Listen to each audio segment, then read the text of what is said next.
The neighborhood looked perfect from the outside. Wide, clean streets, perfectly trimmed hedges, houses that all looked like they were cut out of the same magazine. Everything seemed peaceful, almost too peaceful. Like one of those places people drive through and say, "Wow, I wish I lived here." But anyone who actually lived behind those walls knew the truth. The peace was only on the surface. Beneath it was an endless war between the homeowners and the person who called herself the queen of the block, the HOA president. Wasn't just any Karen. She was the kind of woman who wore expensive sunglasses, even on cloudy days. The kind who always had a glass of champagne in her hand at HOA meetings. The kind who believed her Lamborghini wasn't just a car, but a crown jewel that everyone should bow down to. She liked to remind the neighbors how much it cost, how rare it was, how carefully she had it waxed. Every time she walked past, she acted like the neighborhood belonged to her. It's like everyone else was just renting space from her personal kingdom. For months, she had been a nightmare. One family was fine because their trash can was left out 10 minutes too long. Another got a warning letter because their lawn had one brown patch. Someone else was ordered to repaint their shutters because she didn't like the shade of green. Of course, she never broke a rule herself because, as she once told everyone, "I make the rules. I don't follow them," people whispered about her behind closed doors, but no one dared to challenge her directly. She was ruthless and loud, and everyone was tired of being her target. But there was one person who didn't scare so easily. The man who lived at the end of the street in the house with the big stone driveway and the heavy iron gate. He wasn't flashy like Karen. He kept to himself, minded his own business, but everyone knew he didn't put up with nonsense. Gated driveway was his pride. It wasn't just for looks. It was for security, for peace of mind, for drawing a line that said, "This is my property, don't cross it." And Karen hated that gate. She hated that she couldn't peek into his yard the way she could with everyone else. She hated that he wasn't impressed by her car or her money. Most of all, she hated that he didn't bow down to her authority. The trouble started small. A complaint here, a letter there. She claimed his gate made the street look unwelcoming. She said his hedges were trimmed too tall. She even suggested in one meeting that his gate should be removed because it didn't match the neighborhood. Aesthetic. But he ignored her. Paid his dues, he followed the written rules, and he wasn't about to take orders from someone who thought she owned him. That quiet defiance made her furious. Then came the day everything boiled over. It was late afternoon when he came home from work. The sun was low, painting the houses gold, and he just wanted to drive into his driveway, close the gate, and relax. But as he turned the corner, his heart sank. Right across his gate, blocking his entrance completely, was a bright yellow Lamborghini. Karen's Lamborghini. It was parked sideways, taking up the whole space, like a wall made of metal and arrogance. At first, he thought maybe it was a mistake. Maybe she had some delivery or her car broke down. But no, there was no emergency, no reason at all. She deliberately parked it there, bold as ever. The shiny hood glistened under the sun, practically, laughing at him. He pulled up slowly, rolled down his window, and looked around. She was standing nearby, sipping from a cup, chatting loudly on her phone. When she noticed him, she didn't move. Instead, she smiled, like she had been waiting for this moment. He called out politely, "Hey, could you move your car? You're blocking my driveway?" Karen lowered her sunglasses and tilted her head.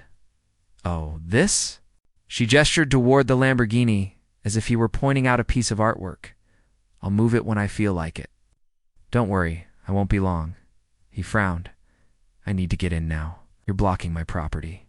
Her smile widened. "Correction," she said in that smug tone everyone hated. "This is HOA property. The street, the sidewalks, even the space in front of your gate, it all belongs to the association. Which means I get to decide how it's used, and right now, I'm using it." For a moment, he thought he must have misheard her. Who in there?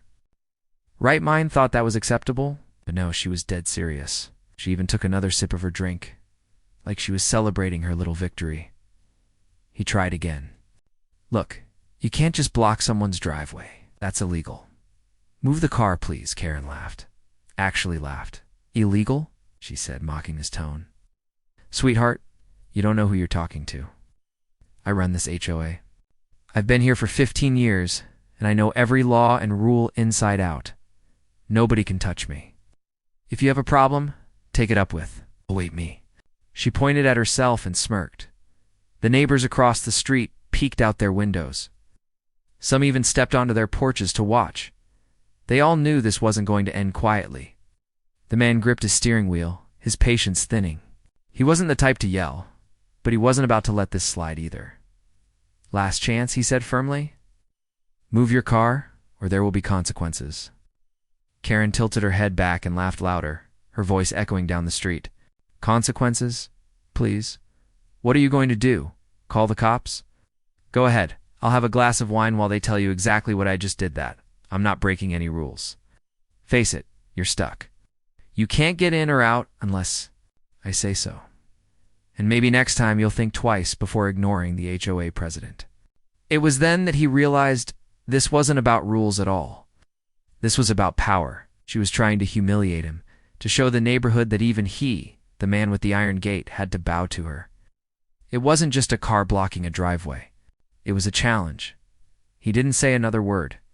He just stared at the Lamborghini, its polished curves reflecting the setting sun. Karen kept smiling, thinking she had won, but something in his eyes made the neighbors murmur. He wasn't defeated. He wasn't scared. He was planning. Quietly, in that moment, he decided he wasn't going to let Karen win this time. Wasn't going to back down. Not now. Not ever. Karen, of course, didn't notice. She was too busy admiring her reflection in the hood of her car, too busy bragging to whoever was still on the phone with her. She had no idea that her arrogance had just set something in motion that she couldn't control, and as he finally backed up his car and parked on the street, his mind was already turning. He was going to teach her a lesson, one she'd never forget. The Lamborghini gleamed in front of his gate, but in his eyes it wasn't a car anymore, it was a target. He woke up the next morning with the memory of that bright yellow Lamborghini still burned into his mind. But it was still parked across his gate when he looked outside like a bad joke that wouldn't end. The sunlight made it shine even more, as if it was mocking him. Karen wasn't even near the car. She had gone about her day, leaving it there like she owned the whole street. He sighed, pulled out his phone, and decided to try the polite route again. He sent her a text message first. A simple one.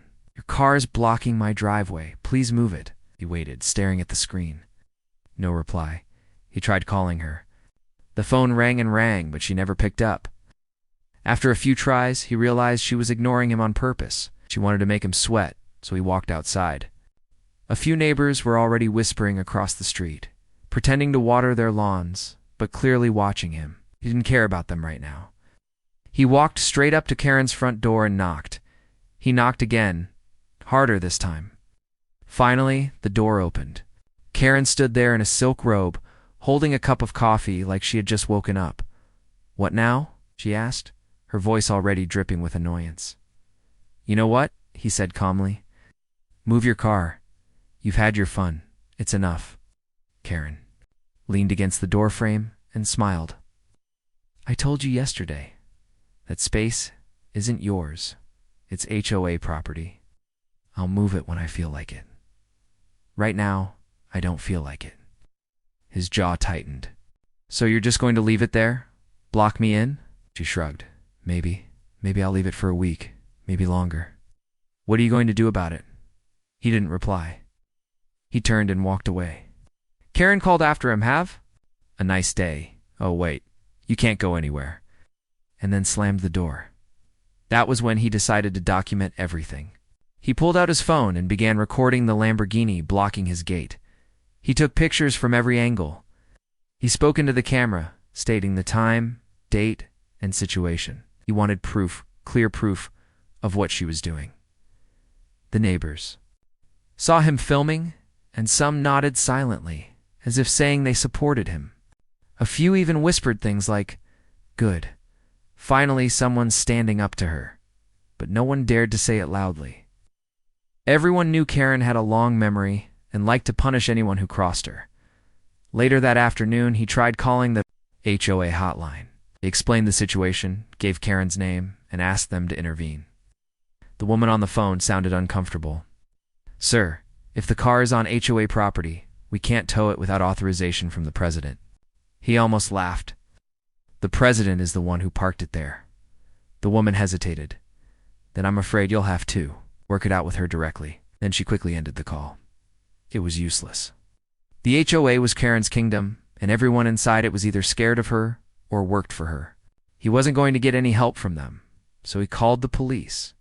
He explained everything, gave the address, and waited. When the patrol car arrived, the officer walked around the Lamborghini, wrote a few notes, and then shook his head. "Sorry, sir," the officer said. "Technically, she's right. The space in front of your gate belongs to the HOA, not the city, not you. It's considered private association property. We can't tow it without the association's approval." "You're telling me she can block me in and nothing can be done?" he asked in disbelief. The officer sighed.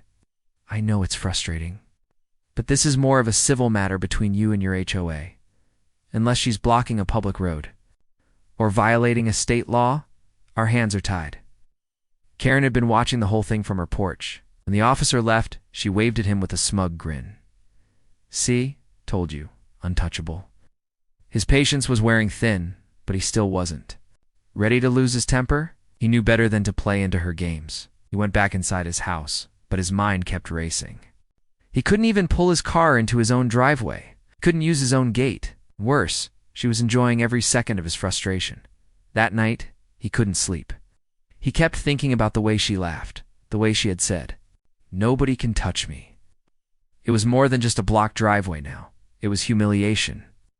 She wanted to show the whole neighborhood that she controlled him, just like she controlled everyone else. The next day, the situation hadn't changed. The Lamborghini was still there. Neighbors walked past slowly, whispering about it. Some secretly enjoyed watching her get under his skin.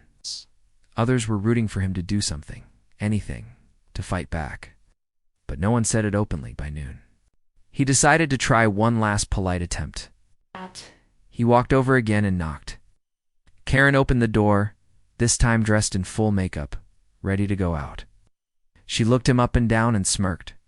"Car's still there," she said before he could even speak, "and it's going to stay there until I say otherwise." "Can't keep doing this," he said firmly. "I can," she said, "because this is my neighborhood. I decide what happens here. You think that gate makes you special?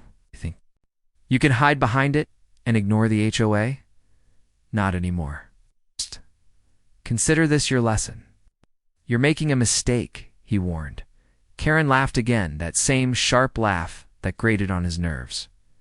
"No, you're the one making a mistake if you think you can challenge me. Nobody wins against me. Not in this neighborhood." And with that, she closed the door again. He stood there for a long moment, staring at the yellow car sitting arrogantly in front of his gate. He felt the frustration boiling inside him, but he didn't explode. Instead, he took a deep breath and walked back into his house. He had tried the polite way. He had tried the legal way. Both had failed. Now, he thought, it was time to think differently. He sat in his garage that evening, staring at the collection of tools and machines he had gathered over the years. Most people in the neighborhood didn't know much about him. They saw him as quiet, private, maybe even boring. But he had lived a life far more interesting than they imagined. He had things in that garage that Karen couldn't even dream of. As he sat there, an idea came to him. It was crazy, it was bold, but it would solve the problem once and for all. He thought about the old armored vehicle he had stored there, the one he had bought years ago as a collector's item. Right? It wasn't a toy. It was the real thing, demilitarized, legal, but still massive, heavy, and powerful. Nobody in the neighborhood knew he had it, nobody except him. He ran his hand over the cold metal surface of the tank, feeling its weight, its strength. Suddenly, the Lamborghini outside didn't look so invincible anymore. For the first time in days, he smiled. Karen thought she had him trapped. She thought she had all the power. She had no idea what was waiting just a few feet away, hidden. Behind his garage door, he turned off the lights and walked back inside, the plan already forming in his head. Yes, this wasn't over. Not by a long shot. The next morning, the neighborhood was quiet, but inside his garage, it was anything but quiet. He'd made up his mind the night before, and once he made a decision, he didn't back out. He stood there staring at the armored tank that had been sitting in the corner like a sleeping giant. Most people collected classic cars or motorcycles. He collected history. Years ago, when the chance came to legally buy a demilitarized armored vehicle, he couldn't resist. It was something powerful, something that reminded him of discipline and order. And though he never thought he'd use it for anything serious, now it felt like the perfect answer to the problem parked outside his gate. The tank wasn't a toy. It weighed more than 10 cars put together. Its weapons had long been removed and disabled, so it wasn't dangerous in that sense, but it was. Still a real tank. Heavy steel, thick tracks, an engine that roared louder than anything in the neighborhood. It's just the sight of it was enough to make anyone step back. He spent the morning checking everything. He hadn't driven it in months, but he had always kept it maintained. He checked the oil, the tracks, the fuel. His hands moved calmly, almost peacefully, as if he was preparing for a project he had been waiting on for years. The metal was cold at first, but as he worked, he could almost feel the machine coming back to life. Outside, Kieran's Lamborghini was still sitting across the gate, bright and shiny like a golden trophy she was showing off. Neighbors kept glancing at it and shaking their heads. They all knew she was being petty, but none of them dared say a word to her. Instead, they waited to see how long the standoff would last. By the afternoon, he had the tank fueled up and ready. He sat in the driver's seat, gripping the controls, listening to the low rumble of the engine. The sound filled the garage, shaking the walls. It was like a beast breathing again after a long sleep. He smiled to himself, not out of malice, but out of satisfaction. Karen thought she had trapped him. She had no idea that inside this quiet house was a machine that could crush her expensive car like it was nothing more than a soda can. He let the engine run for a while, just to make sure everything was smooth. The noise drew attention. A couple of neighbors walking their dogs stopped and looked at the garage, confused. They weren't sure what they were hearing, but it was louder and deeper than any car. Soon more people peeked out of their windows. They whispered to each other, wondering if they were imagining things. Finally, he slowly rolled the tank forward. The garage door opened with a creak, and the sunlight hit the massive steel body. Gasps echoed through the street. Couldn't believe their eyes. Phones came out instantly. People started recording. It wasn't every day that a man drove an armored tank down a quiet suburban street. The tank rumbled forward, heavy tracks clanking against the pavement. Every step it took seemed to shake the ground. The sound was deep, commanding, impossible to ignore. By the time it reached the edge of his driveway, nearly the whole street was outside, watching. Some had their mouths wide open, some were cheering quietly under their breath, and others just laughed in disbelief. The Lamborghini sat there like a fragile toy in front of a monster. Its shiny curves and sleek body looked ridiculous compared to the raw steel power of the tank. He steered slowly, carefully, making sure the tank lined up perfectly with the driveway. He wasn't rushing. Every move was deliberate, calm.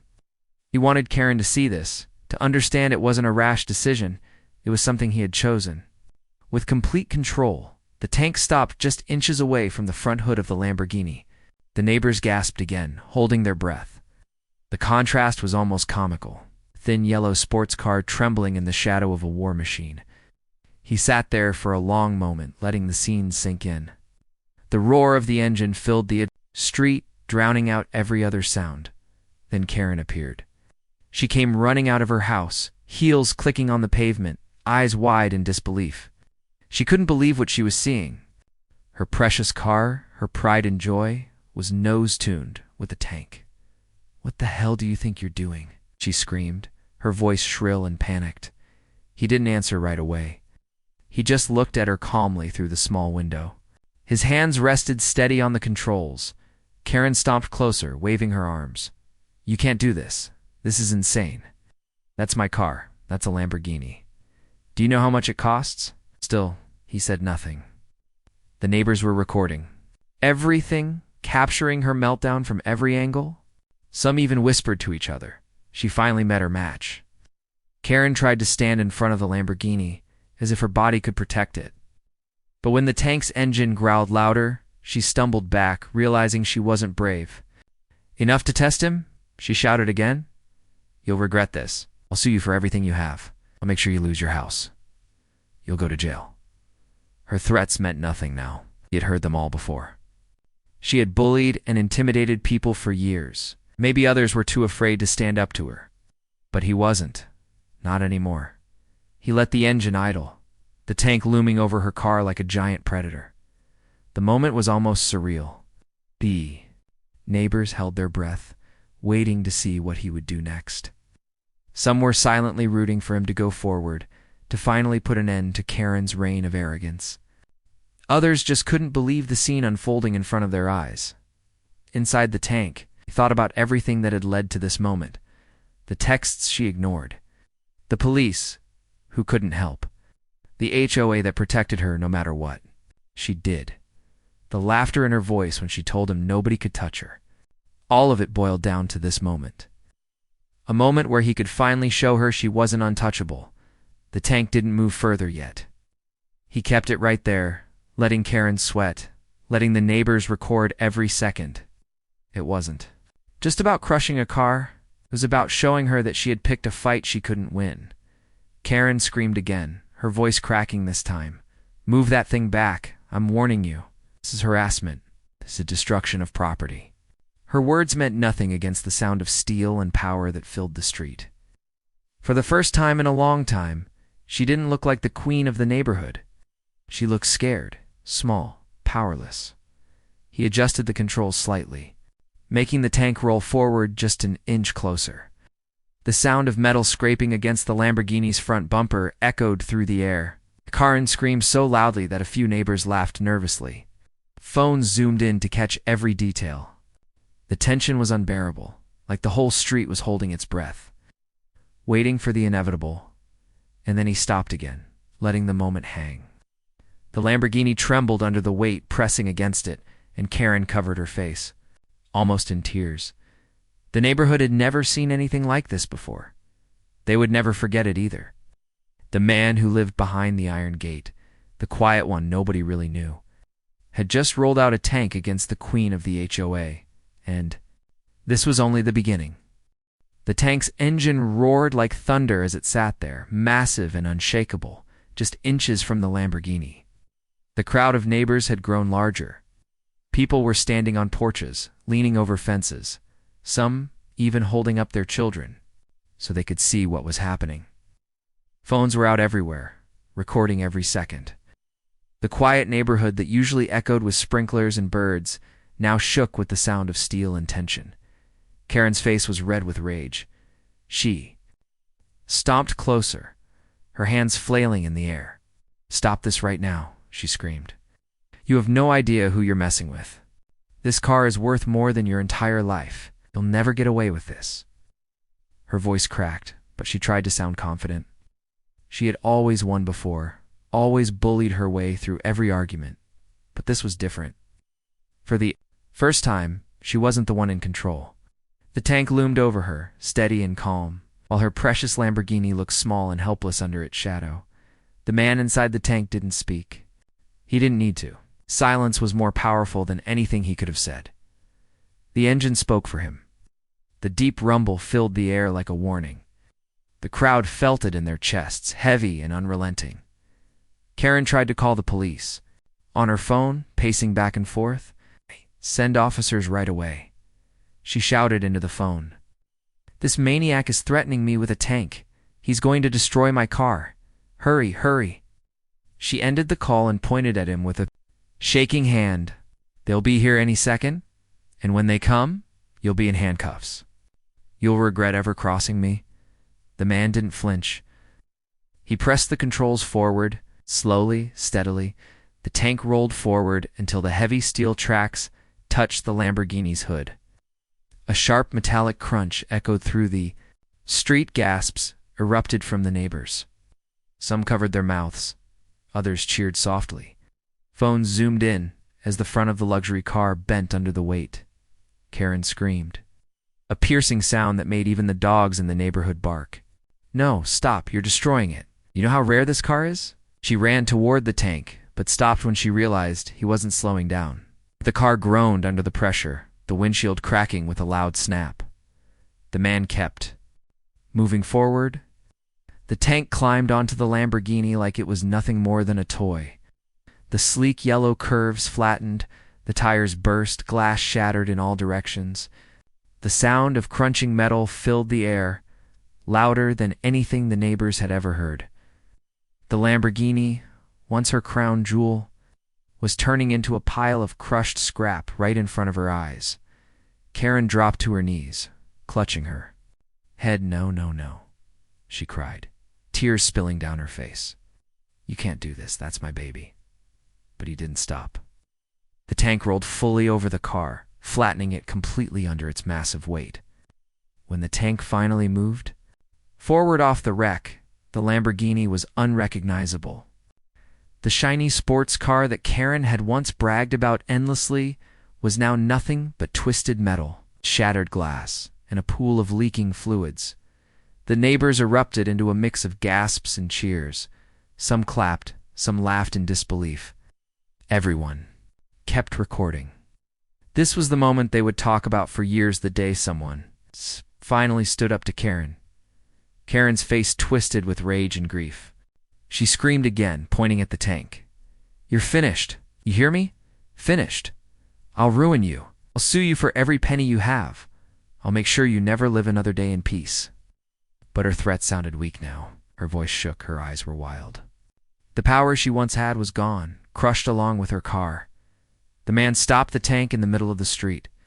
He looked around at the neighbors, who were staring at him with wide eyes.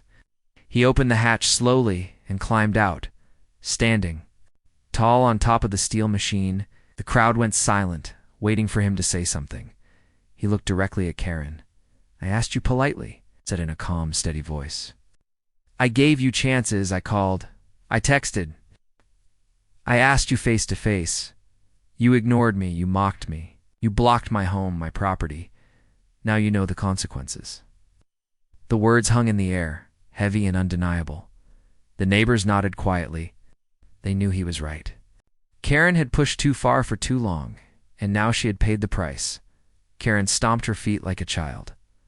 This isn't over, she shouted. You think you've won? Just wait until the police get here. You're going to jail for this. Jail. As if on cue, sirens wailed in the distance. Red and blue lights flickered at the end of the street. The police cars were coming fast. The neighbors started murmuring, some nervous, some excited. The videos kept rolling. Everyone wanted to capture the showdown that was about to happen. Karen pointed dramatically at him. See, they're coming for you. You're going to regret this for the rest of your life. But even as the police cars pulled closer, the man didn't look nervous. He stood calmly on top of the tank, arms crossed, waiting. The sirens grew louder, echoing off the houses. The tension in the air was electric. Everyone held their breath, wondering what would happen next. Karen was still screaming, waving her arms wildly as if she was the victim. Officers, over here. Arrest him now. He destroyed my Lamborghini. He's dangerous. He's insane. Man didn't move. He knew exactly what he had done. He knew exactly why he had done it. He knew he had the proof to back it all up. The neighbors had seen everything. They had recorded everything. For once, Karen couldn't twist the story in her favor. The Lamborghini lay in ruins on the street, a flattened symbol of her arrogance. The tank sat beside it, solid and unshaken, a reminder that some battles couldn't be won with threats and intimidation. The police cars finally stopped, their lights flashing across the wreckage. Officers stepped out, hands on their belts, eyes wide as they took in the unbelievable scene. They had seen accidents, fights, even fires, but never a tank crushing a luxury car in the middle of a suburban neighborhood. The crowd waited in silence, the air thick with anticipation. Karen rushed to the officers, her voice shrill. Arrest him, right now. He's a criminal. Right. He destroyed my property. She pointed at the man again, her face twisted with rage and desperation. But the officers didn't move right away. They looked from the crushed Lamborghini to the calm man standing on the tank, then to the neighbors holding up their phones, recording everything. They knew this wasn't going to be a simple case. The neighbors held their breath. For years, Karen had been untouchable, always getting away with everything. But now with her car destroyed and the whole neighborhood watching, the question was finally hanging in the air. Whose side would the law take? And as the flashing lights reflected, off the steel of the tank and the broken glass of the Lamborghini, the street waited for the answer. The flashing lights from the police cars painted the whole street in red and blue. The sirens had gone quiet now, but the tension in the air was louder than anything. The officers stepped out slowly, looking around in disbelief. None of them had ever been called to something like this before. A tank in the middle of a quiet neighborhood, and in front of it, the flattened remains of a Lamborghini that looked more like scrap metal than a luxury car. People held their phones up high. Recording, whispering, gasping, Karen ran at the officers like a storm. Her hair was wild, her face red, her voice shrill. She pointed at the man still standing tall on top of the tank. "Arrest him. Right now. What are you waiting for? He destroyed my car." "That's a crime. He's dangerous. He's insane. She tripped over her own words, screaming so loudly that even the officers had to hold up their hands to calm her down. "Ma'am, we need you to step back," one of the officers said firmly. But Karen didn't stop.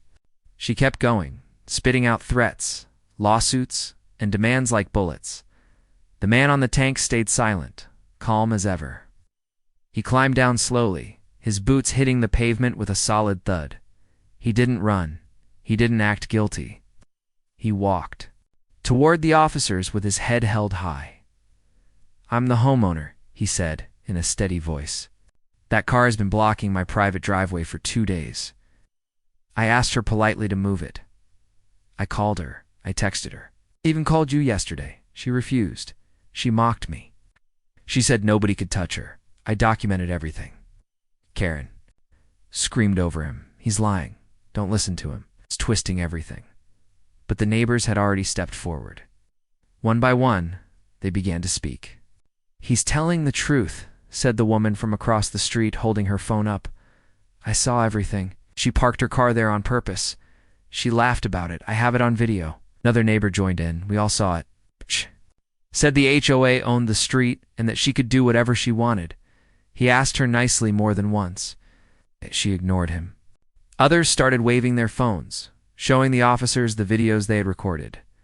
Clips of Karen laughing, Karen bragging, Karen screaming that nobody could touch her, and then the video of the tank rolling over the Lamborghini while the crowd gasped.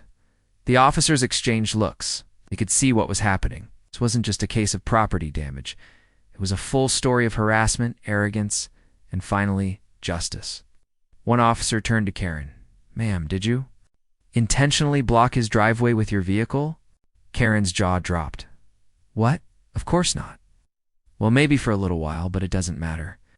That doesn't give him the right to destroy my Lamborghini." The officer raised his eyebrows. "So you admit you parked there intentionally?"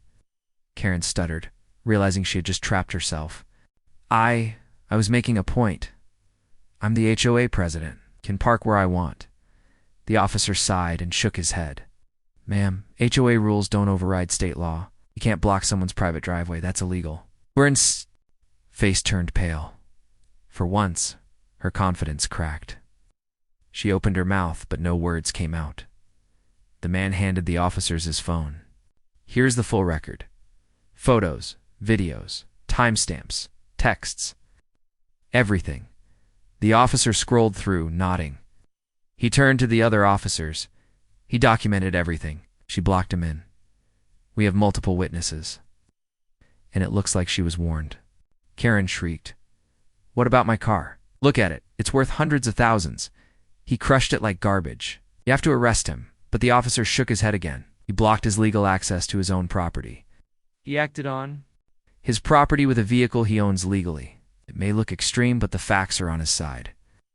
This is going to be handled in civil court, not criminal. The neighbors broke into whispers, some even clapping softly. Karen's eyes went wide with shock. Civil court? No, he destroyed a Lamborghini. He destroyed my life. He belongs in jail. Another officer stepped closer. Ma'am, you may actually be facing charges yourself for harassment and for illegally blocking private property. We'll be filing a report. Karen froze. Her mouth opened and closed like a fish, but no sound came out. For the first time in years, she wasn't the one in control. The man simply nodded. He didn't gloat. He didn't smile. He just stood calmly while Karen screamed and begged. The neighbors recorded everything, their phones catching every second of Karen's meltdown.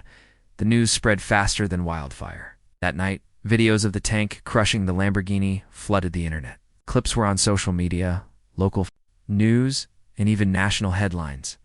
People couldn't believe it. Man crushes HOA president's Lamborghini with tank was trending everywhere. Some called him a hero, others called him crazy. But almost everyone agreed on one thing: Karen had finally met her match. In the following days, the HOA board held an emergency meeting. For once, Karen didn't walk in with her usual smugness. She sat in the corner, silent, while the other members voted to remove her as president. Too much bad publicity, too many angry neighbors, too many lawsuits piling up against her. Was finished. Meanwhile, the man lived quietly, just as he always had. He didn't brag about what he had done, didn't need to. The flattened Lamborghini was proof enough. The neighbors treated him differently now. They nodded respectfully when they saw him. Some even thanked him for standing up to her. Karen tried to fight back in court, of course. She filed lawsuits, shouted about damages, demanded millions. But every time the evidence was clear. She had blocked him illegally. She had harassed him. She had been warned, and he had acted within his rights. Her cases crumbled, one after another. While the videos of her screaming only made her look worse, the Lamborghini was gone, sold as scrap metal for a fraction of its worth. Karen stopped showing her face in the neighborhood as much. She drove. A plain rental car now, head down, sunglasses on, avoiding eye contact. The queen had lost her crown, and everyone knew it. The man never spoke much about the incident. When asked, he simply said, "I gave her chances.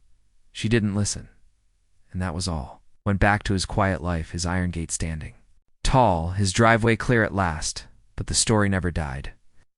Years later, people in the neighborhood still told it like a legend. New families who moved in would hear about it within a week. Kids whispered about the man with the tank as if he were a superhero. And Karen's name became a warning. A reminder of what happens when arrogance goes too far. And so, the man didn't just win against Karen. He restored balance to the neighborhood. He proved that even the loudest bully could be silenced. He showed everyone that sometimes the only way to deal with a Lamborghini parked across your gate was with a tank.